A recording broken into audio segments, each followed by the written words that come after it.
Hey team, thought I'd just create a little video for our futsal teams.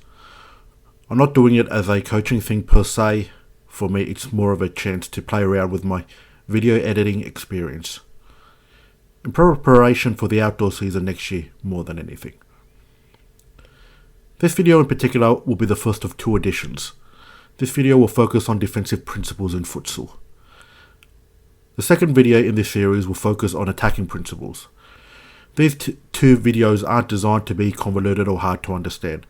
They're designed to be very easy to understand, and hopefully as you watch it, it makes sense. Just a quick background, most of you will know me as an outdoor coach. I do have my advanced community outdoor license. However, what none of you know is that I actually started out as a futsal coach. Before I was involved with an outdoor team, I did a lot of futsal and wanted to take my futsal coaching a lot more seriously, so I did my badges. To me, when I watch a futsal game, there's a lot of little things that I look at that might not always be obvious. But I feel that if you're playing in a fairly amateur level, if you can get a few things right, then you become harder to beat as a team. So for me, this video isn't designed to tell you what you should be doing. It's just me having a little bit of fun, and hopefully, if you choose to, you might take on some of the suggestions that I put out there, and hopefully it basically, hopefully you see results from that. Anyway, like I said, this video will be focusing on defensive principles. There are generally two main formations in futsal. A box, which is generally a 2-2, two defenders and two attackers, and a diamond, which has different variations. In a diamond, it can be 1-2-1, 1-3, or 3-1. Better futsal teams tend to use diamond as a base and are constantly shifting between the diamond formation and box formation as they're playing through a game. We'll just concentrate on box for today, as it's the easiest form to play and the easiest form to defend against. So like I said, today's video is based on defensive principles. I'll first up mention the types of defending. Maddie will be familiar with this, as it was mentioned in the goalkeeping coaching course we recently did, but there are two things you are defending. You're either defending space or you're defending the goal.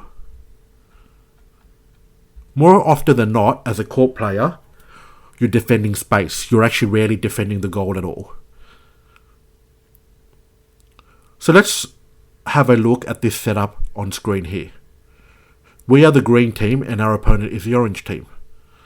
As you can see, the orange team is the one with the ball and it is their goalie ball.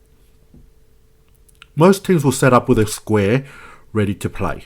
So in this instance, you see two attackers up further advanced and two that are side by side from the goalkeeper ready to receive.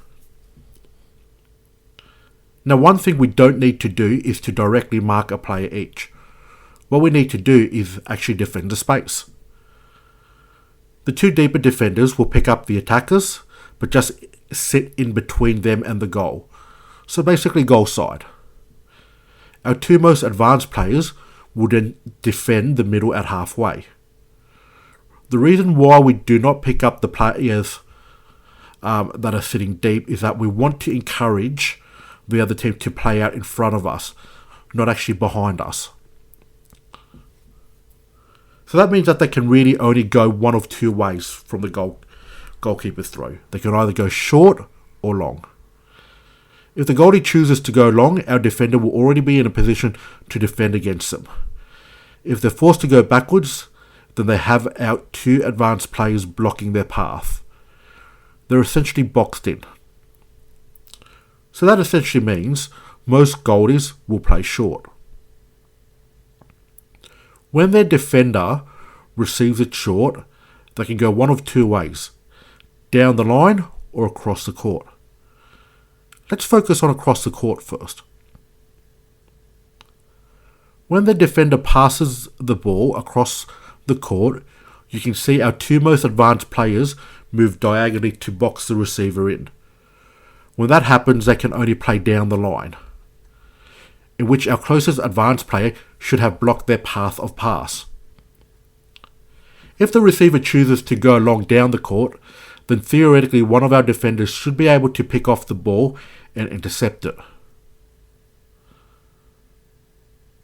If the first receiver from the goalie throw plays the ball down the line, then our defender has covered the space. This is when you see our advanced defenders drop back to defend the space centrally. If the team is defending this properly, you will see the shape like a curve, basically mimicking the goalie's arch. If the attacking ball player plays backwards, then the central defenders are ready to block. If the ball player tries to play sideways, then they have 3 other defenders, not including their direct marker, to get the ball through.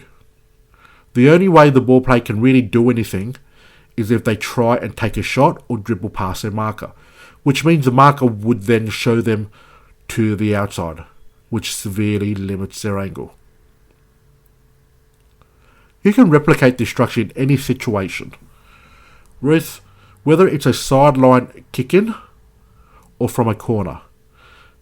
Because really, even though we called it a box formation, a 2-2, defensively you're maintaining the goalie's arch or curve. I hope this video has helped you understand the very basic principle of defending in a 2-2.